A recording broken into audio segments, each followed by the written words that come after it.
দুই ভাই আব্বাস আর মাস্তান আজ বলিউডের অ্যাকশন থ্রিলার জগতের দুই কিংবদন্তি পরিচালক।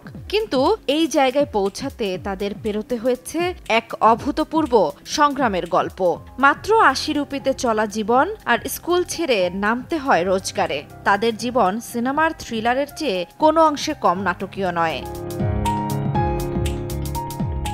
বাবার ব্যবসা ভাইয়ের চক্রান্তে ধ্বংস হওয়ার পর তাদের পরিবার দারিদ্র্যের চূড়ান্ত মুখোমুখি হয়। একবেলা খাবার জোগাড় করাও কঠিন হয়ে দাঁড়ায়। মা বাবা না খেয়ে সন্তানদের খাওয়াতেন, আর আব্বাস নিজে না খেয়ে মাস্তানকে খাওয়াতেন।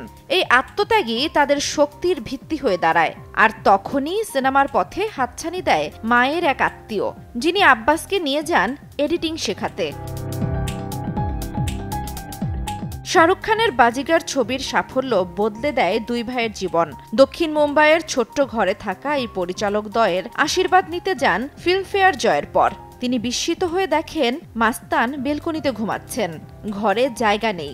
সেই থেকেই শুরু হয় তাদের উত্থান, লোকান্ডোওয়ালার ফ্ল্যাটে যাত্রা, আর হিট সিনেমার পর হিট সিনেমা।